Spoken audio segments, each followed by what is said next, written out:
Cool, I'm up and running. I'm gonna show you in this little live stream how I use Shreddage and create a Meshuggah riff.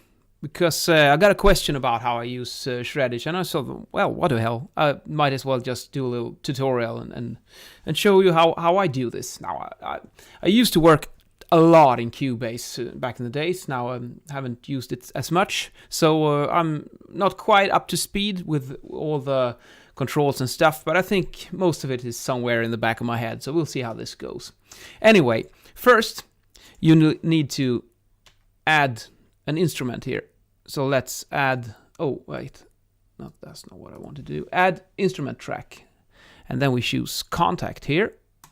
Bam, like so. And we go down, and I have a lot of instruments up here, but this one, Hydra, is the one we want to use here, because it's like an 8-string guitar. And now we got that one, and it sounds like this. It's just a clean guitar sample, so you have to route this track out through some kind of guitar simulator, amp simulator, like Guitar Rig or Amplitude, or sometimes they even use a real amp, but for now we're just gonna use Guitar Rig. So anyway, now we got this one, the first guitar, and I was thinking about the Meshuggah Future Breed Machine riff, you know, the one, that cool one in the middle part of the song. And I checked out the tempo, 176 should be about right. And then let's see if we have it here. Yeah, there we have a click track. Oops. We have to open this one up. Okay, where did the oh, it's just here now nowadays. Let's see. They use 7-string guitars on the Future Breed Machine, and that means it should be, that should be the one, yeah. Let's see, da-da, da-da, daga-daga, like so.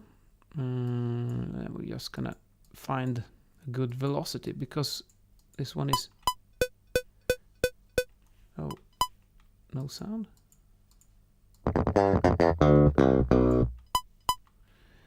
Why is there no sound now? I can hear the. Oh, I mean, it is there. Come on now. Okay, let's do it like this. We start at 9 instead. I don't know if that's gonna help. Perhaps it might. Okay, all right, we got something at least.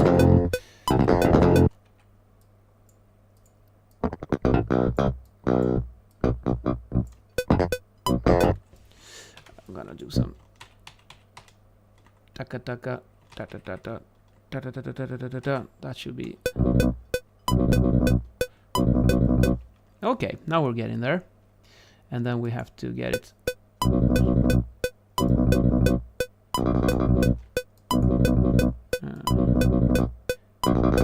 You can hear when I take the velocity on the MIDI notes up and down, it triggers the note differently. So it gets more and more palm muting when you drag it down. So if you go like this, it should be. That's pretty much, because it's not completely open. Like that sounds a bit strange. I think that one could be a bit better. Okay, and let's see. I think it might be a bit easier if we have some distortion on this one as well. So we open the channel strip up, and let's throw in where do we have it? Guitar Rig. And I guess if we go styles, metal, I don't know, Puppet Master perhaps.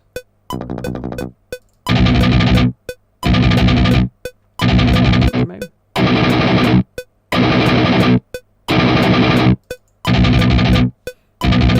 This is pretty nice. Let's go with that one. It's not that important right now. I'm just gonna show you the concept.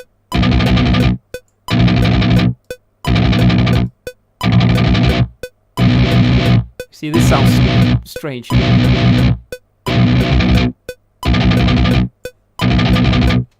Maybe a bit more dynamic on the final one.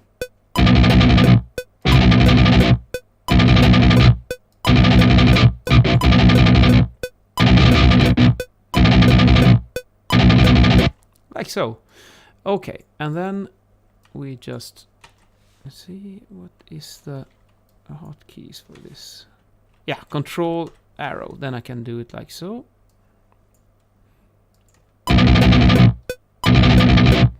And then the next one is gonna be like so.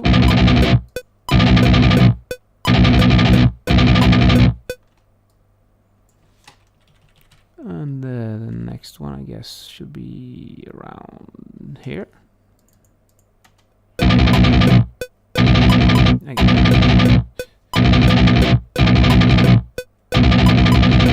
Oh, sorry about that. We just need to get the riff once, and then we're done. So, okay, let's see here.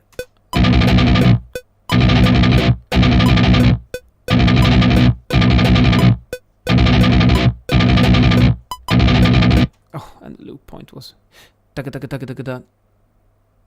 Yeah, I think this should be correct.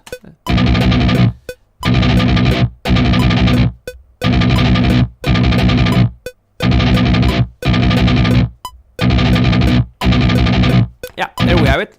And then, of course, we would like to double track it. And then you could just do it like so. Duplicate tracks.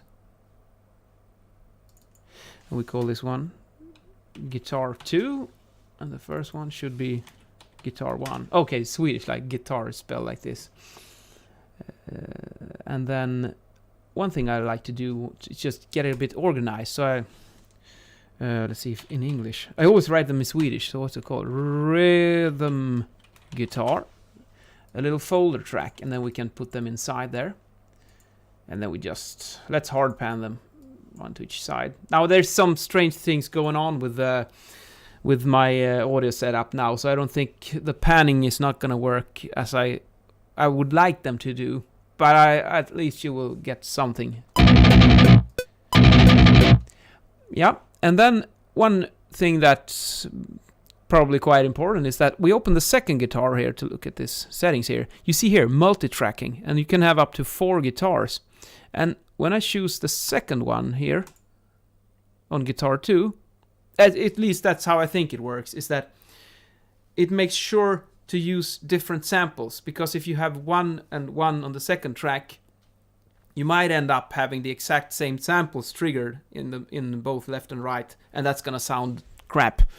But if you make sure that 2 samples are never played at the same time in both ears, then it's gonna sound more like 2 guitars. So I always do this. I'd select the second guitar here and do multi-tracking. Yeah, it sounds a bit more fat now. Two individual guitars. Now, of course, then we also would need the bass. I'll do the same here. It's pretty pointless to have a folder track because it's just 1 bass track. But sometimes you might have 2 or more bass tracks if you have clean sound or distorted sound and such. So it can happen. But we do the same process here.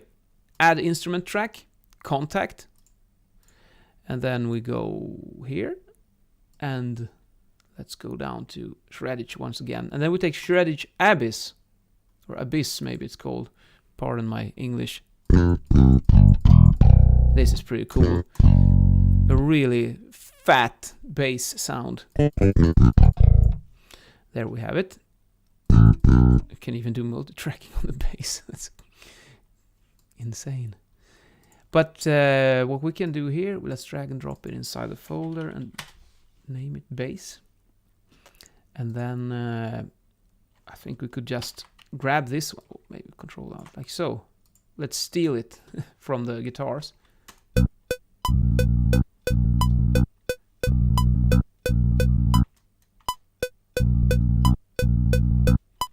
That sounds a bit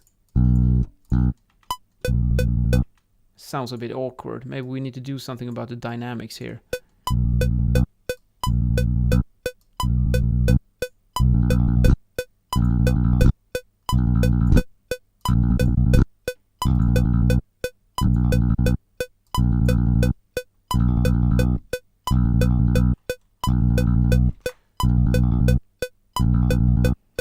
Or maybe that's the way to do it.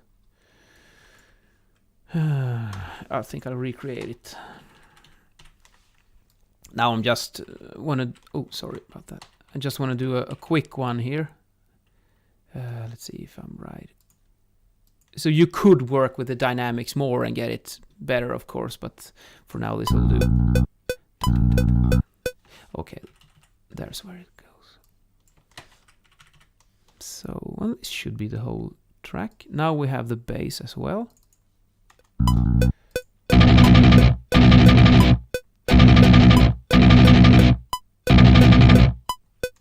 Yeah, that's the one. And then of course we will need some... This is just a line signal from the bass. We were gonna need some kind of bass amp here as well. Maybe there's some built in here in Cubase. I have never tried this one actually. Let's see how that one sounds. No.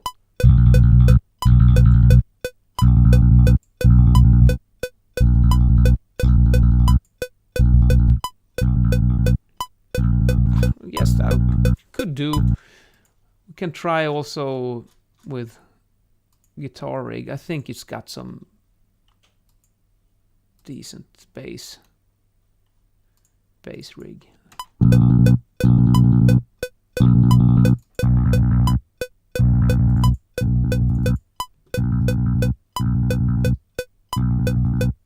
Slap it. No.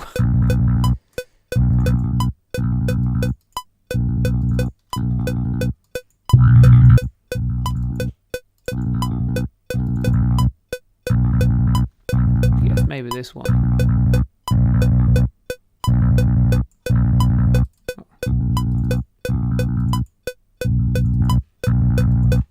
Wait a minute, shouldn't this one go... We're an octave too high. Yeah, that's of course. That's why it sounds like crap. Just a rumble. A rumble from down under. Well, let's try it.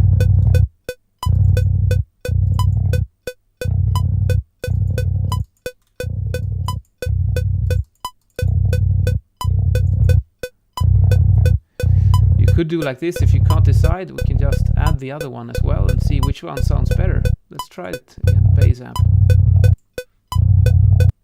There's some kind of distorted metal bass here as well. Oh, this sounds very unnatural.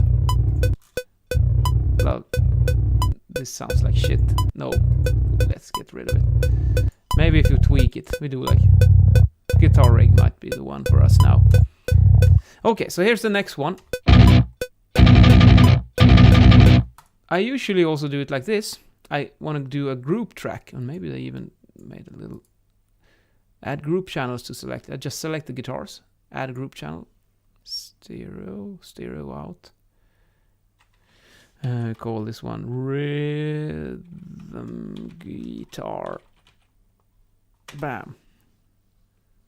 And these two should route through these.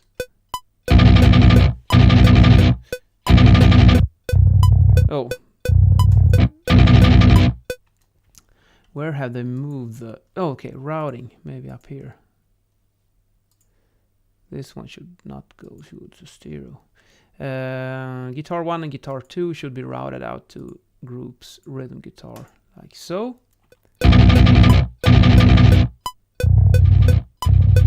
Because then you can process them individually, which is preferable. So let's keep that one there. Boss. I wonder if that's something I've added a long time ago. I don't really remember why that one is there, but never mind. Let's do another group channel. Add a group track. And this one we could do configuration mono because the bass is mono anyway, so I don't want any phase problems and stuff like that. And then we route this one. Oh wait, yeah, there's the mono. Oh, now I understand why it's here. It's because for my other setup in the studio, I use a real bass amp actually. I don't use the guitar rigs. I actually connect a real bass amp. And that's why I'm running it through another sound card. This is another workstation where I can do live streams. So that explains it. Route this one out through group track bass.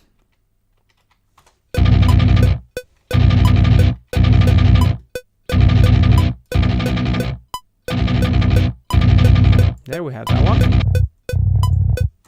And I usually do some brick wall limiting on the bass as well, so it doesn't move around in the mix. We should find something like maybe this one.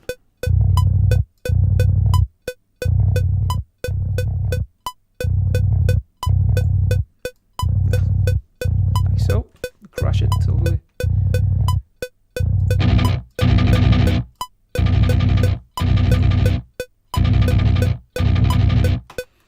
Oh, so now we just need to add the drums.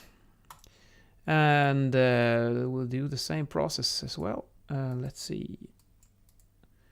Add instrument track. No, we don't want to do contact now. I'm gonna use Superior Drummer.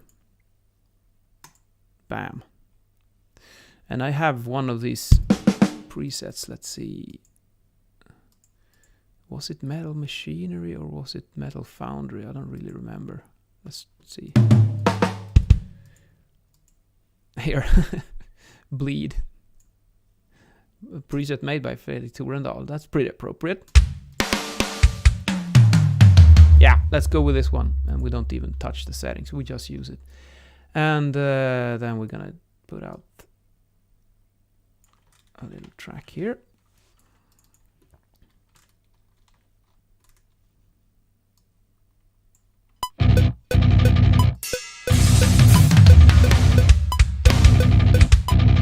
Okay, so that's the kick drums here. I guess this is the right kick and the left kick probably. We go 127. I don't remember. Somewhere you can select how much velocity you put in when you enter a new note. Oh, there it is. 127. Yeah. Taka taka taka taka da. There's the rhythm. Taka taka taka taka da. And the snare one.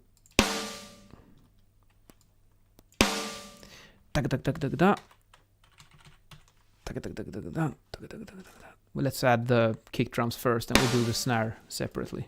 This should be it. So, and then a bit more here, and a bit more here, and there we have. Wait a minute, feels like I've missed something here.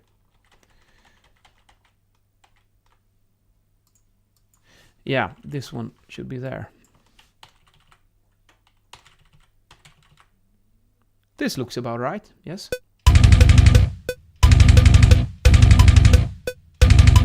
Yeah.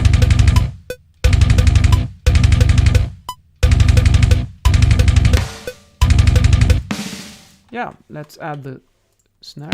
Oh.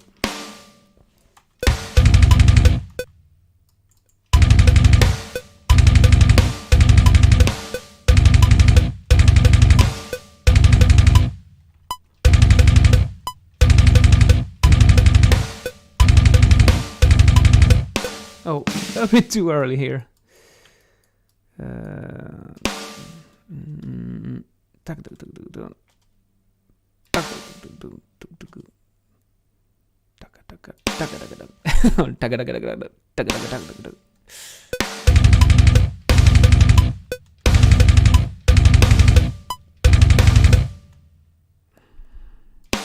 Let's do a little fill in the end.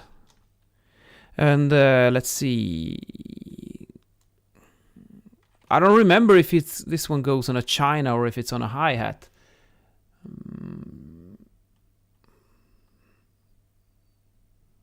Let's see. Let's try it with a China anyways.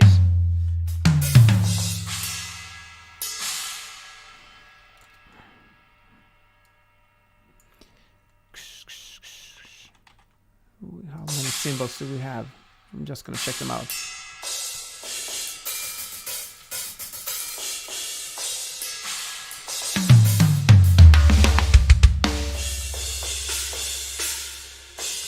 Here's this strange broken symbol. Could be the one for us. We can always change this later. Let's first add here, and then I would like some dynamics. Maybe like that, perhaps.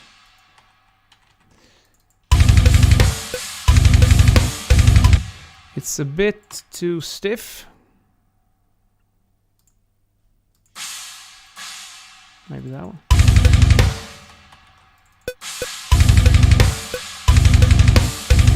It's still a bit too...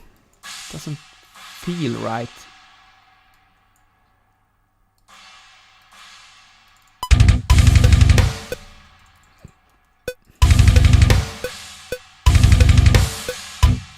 Is that better?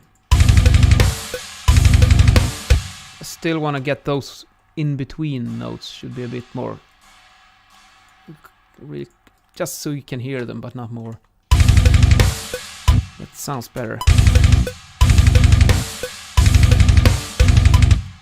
Little bit less, and then I think we're done. Maybe that's the one.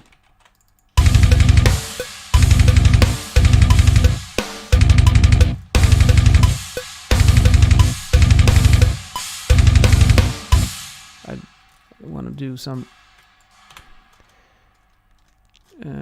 maybe begin with a double crash. That's always powerful.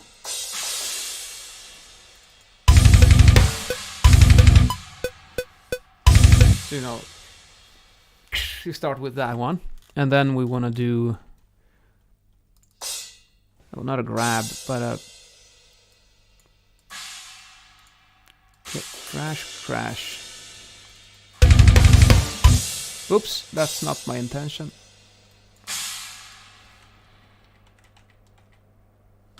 I think oops. What happened? Okay. There.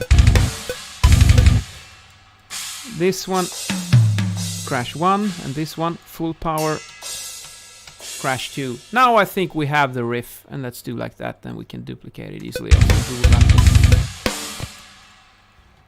Now let's do some quick mixing here, and we just go for the drums should be pretty much okay out of the box.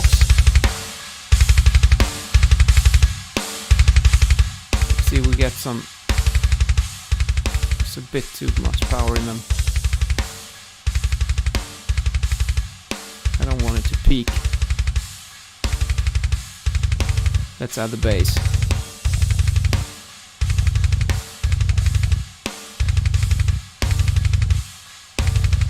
And then we go and add the guitars.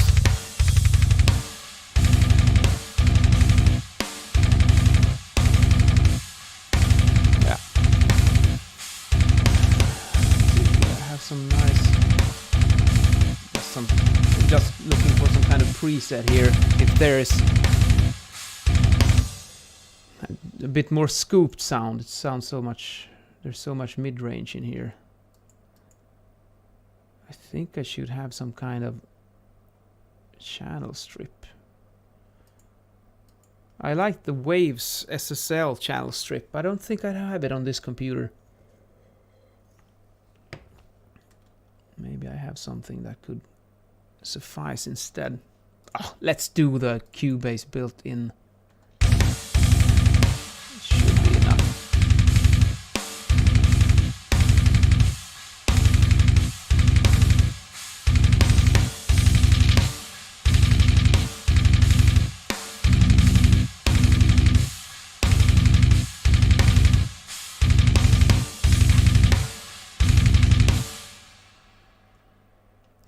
If I have some other cool... No, I don't think we need to touch that one much more.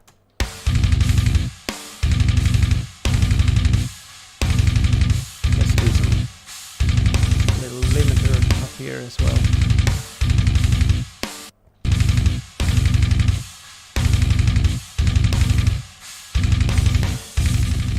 Whoa.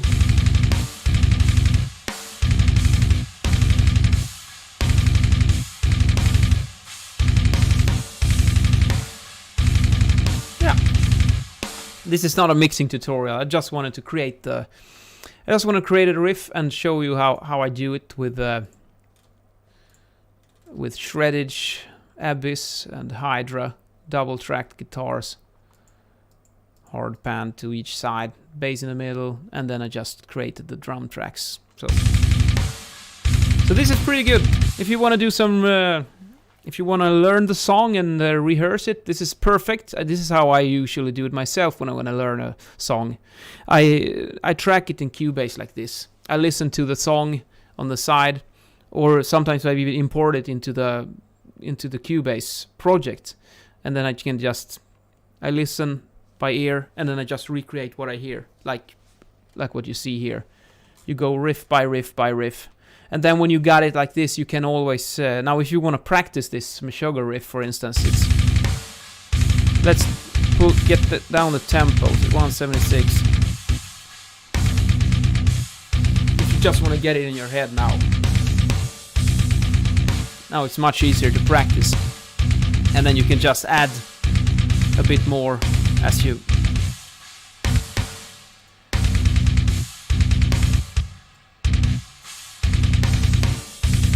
until you get it up to the. When I was working with Bleed, I started like on 200, and then I added 1 BPM every day and just incrementally moved up towards the original tempo, and that's a great way to practice. Go one BPM per day. Well, anyways, this is all that I wanted to show you this time, and I hope you can use this little tutorial as a little tutorial if you're having problems with how to use this shreddage and stuff. I mean, the rabbit hole goes very deep when you start to work with the settings. I mean, you got tons and tons of settings here. You know, picking mode, alternate picking, economy picking, can like preferred strings, anti-repetition, which pick up volumes. You can do. I haven't touched this. I mean, I just use the basic stuff because I am a guitar player, so I use this for composing and songwriting and to just learn the songs. I mean, that's kind of pointless to spend like 10 times as much time to track the guitars instead of just playing them, because that's way faster and it sounds way better. But as a composer tool and as a tool for teaching, we're gonna learn the songs. This shreddage is absolutely fantastic. I love it. I've been using it since way back in the days, from the first or Shreddage 2 maybe was the first one when I got into the Shreddage ecosystem. Or maybe I even have the first one, but I haven't. It's not installed here. Anyways, that doesn't matter. They sound great, and this is a fantastic concept to track and to just sample a clean guitar, and then you can process it any way you want to. And I promise you, when you do reamping with this and you route the shreddage out through real amplifiers, it sounds really cool. You get the feeling of someone being in the room playing, even though it's a bit. Of course, it sounds like R2D2 if you don't give it a lot of time, but the sound quality is pretty much spot on. If like in my rehearsal room where I have a real bass amp where I route the where is it? This one. And then this sound comes out unprocessed into a real amp, and you get the real bass sound in the room, and it's a ton of fun to play. And I'm gonna do the same thing with the guitars and buy a second reamp box so I can add a real guitar amplifier that can do the guitars and a real bass amp do the bass. And then when I practice the drums, it's almost like I have two real musicians with me in the room, and it's just a lot more fun. And I think you're gonna struggle to find a bassist and a guitarist that have the patience to practice with you 1 BPM per day. They would probably go insane after the first session. But yeah, as a tool, this is This is magnificent. And, well, see you guys later. Let me know if you have any questions or comments, and it's great to get some input on what kind of videos I could do in the future. All right. Have a great day. See ya.